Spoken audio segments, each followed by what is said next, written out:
खुली तब उसने देखा कि उसकी $3 मिलियन की बोट में पानी भर रहा है। उसे समझ नहीं आ रहा था कि ये सब कैसे हुआ। तभी वो बोट से बाहर आकर देखता है कि एक बहुत बड़ा कंटेनर उसकी बोट पर आ लगा, जिससे उसकी बोट डैमेज हो गई और पानी बोट के अंदर भर रहा है। जैक समंदर के बीचों बीच था, यहाँ उसकी मदद करने वाला कोई नहीं है, इसीलिए उसे खुद ही सर्वाइव करना होगा। सबसे पहले वो बोट की स्पीड कम करता है ताकि बोट के अंदर पानी कम से कम जा सके। फिर वो एक स्टील पाइप निकालता है ताकि कंटेनर को दूर कर सके, लेकिन जैसे ही उसने जोर लगाया कंटेनर के वजन से स्टील का पाइप बेंड हो गया, लेकिन कंटेनर नहीं हिला। तभी उसे एक आइडिया आया। उसने कंटेनर के ऊपर एक सुराग देखा, फिर वो अंदर गया और कबर्ड से एक हेवी एंकर निकाला। फिर वो कंटेनर के ऊपर जंप करके एंकर की रस्सी को कंटेनर में बने सुराग पर बांधता है। फिर उसने एंकर को पानी में फेंक दिया। अब रस्सी धीरे धीरे पानी के अंदर जाने लगी। तब जैक तुरंत बोट को दूसरी तरफ घुमाता है। उसका ये आइडिया काम कर गया क्योंकि कंटेनर बोट से अलग हो गया, लेकिन मसला अब भी हल नहीं हुआ था क्योंकि कंटेनर के अलग होते ही बोट में पानी भरने लगा। इसीलिए वो नीचे जाकर एक मोटर चलाता है ताकि पानी को बाहर निकाल सके,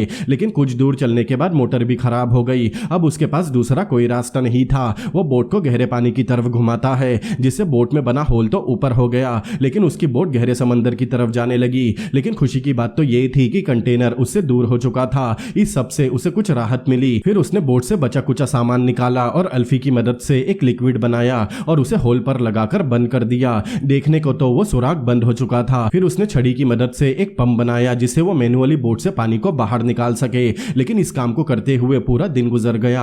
अब जैक काफी थक गया था, लेकिन जिंदा रहने के लिए उसे ये सब करना होगा। फिर वो रेडियो से संपर्क करने की कोशिश करता है, लेकिन रेडियो भी काम नहीं करता। वो खाना बनाने नीचे गया, लेकिन तभी उसने महसूस किया कि पानी की कुछ बूंदें उसके सिर पर गिर रही है। ये देखकर वो डर गया। वो जैसे ही बाहर आया तो उसने देखा कि तेज बारिश और तूफान उसे लपेटने आ रहे हैं और समुद्री तूफान इतना खतरनाक होता है कि एक ही झटके में उसकी बोट को पलटा दे। इसीलिए जैक वापस नीचे गया, लेकिन तभी तूफान के झटके की वजह से उसका सिर पिलर से जा टकराया, जिससे वो बेहोश हो गया। जब उसकी आंख खुली तो उसने देखा कि पानी बहुत तेजी से बोट में भर रहा है। इसीलिए वो जल्दी से बोट से बाहर आकर लाइफ राफ्ट को निकालता है और राफ्ट के एक सिरे को बोट से बांध देता है। इसके बाद उसने राफ्ट को दूर फेंका और रस्सी की मदद से राफ्ट के ऊपर कूद गया, लेकिन जैक ये सब काम करने से बुरी तरह थक चुका था, इसीलिए वो राफ्ट में जाने के बाद सो गया। लेकिन जब उसकी आंख खुली तब उसने देखा कि तूफान खत्म हो चुका है, लेकिन उसकी बोट डूब रही है। इसीलिए वो रस्सी की मदद से बोट पर वापस आया और खाने पीने की चीजों को इकट्ठा किया। फिर वापस राफ्ट पर आ गया। वो $3 मिलियन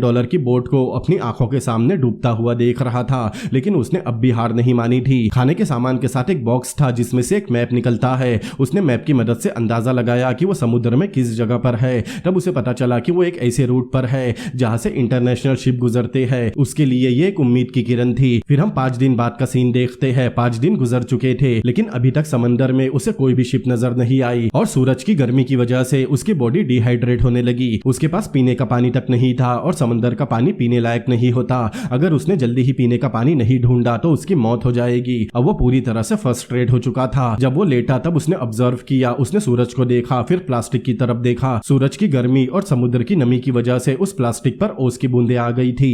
ये देखकर उसे एक आइडिया आया। वो चाकू निकालकर बकेट को काटता है, फिर उसके अंदर थोड़ा सा समुद्र का पानी डाला और बकेट को ऊपर से प्लास्टिक से कवर कर दिया। 3 घंटों बाद सारा पानी प्लास्टिक के साथ चिपक गया। वो पानी पीने लायक था। फिर वो प्लास्टिक के ऊपर एक वजनी चीज रखता है जिससे सारा पानी नीचे इकट्ठा हो गया और इस तरह उसने पूरे 7 दिनों बाद ताजा पानी पिया। अब जैसे ही रात हुई उसे किसी के हलचल की आवाज आई। जब उसकी आंख खुली तब उसने देखा कि उसके सामने एक बहुत बड़ा शिप है। तब जैक जल्दी से फ्लेयर गन निकालकर हवा में शूट करता है, लेकिन उसे किसी ने नहीं देखा। वो बहुत सारी गन शूट करता है, लेकिन शिप के लोगों को उसका पता नहीं चला। जैक बचने की आखिरी उम्मीद को अपनी आंखों के सामने जाते हुए देख रहा था। वो कुछ कर नहीं पाता। अब फ्लेयर गन भी खत्म हो चुकी थी, लेकिन वो फिर भी एक आखिरी कोशिश करता है। जैक कुछ पेपर निकालता है और उससे बकेट के अंदर आग लगाता है, लेकिन इससे भी कोई फायदा नहीं हुआ। शिप के लोग अब भी उसे देख नहीं पाते, इसीलिए वो आग को और तेज करता है, लेकिन इससे उल्टा उसकी राफ्ट में ही आग लग गई। अब आग आउट ऑफ कंट्रोल हो रही थी। जैक आग बुझाने की बहुत कोशिश कर रहा था, लेकिन वो आग बुझा नहीं पाता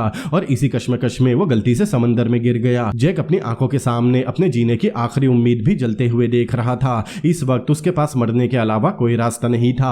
अब जैक ने हार मान ली थी। उसने अपनी बॉडी को समंदर के हवाले कर दिया, लेकिन तभी अचानक उसके आंखों के सामने एक रोशनी आई। उसने देखा कि शिप के लोगों ने उसके राफ्ट को जलता हुआ देख लिया था। तब जैक ने फिर से हिम्मत की और पानी को चीरता हुआ ऊपर आया, मतलब उसे रेस्क्यू कर लिया गया। जैक किसी की मदद के बिना 8 दिनों तक समुद्र में ही रहा था, फिर भी उसने हिम्मत नहीं हारी। वो सरवाइव करता रहा। ये कहानी हमें यही सिखाती है कि जिंदगी के किसी भी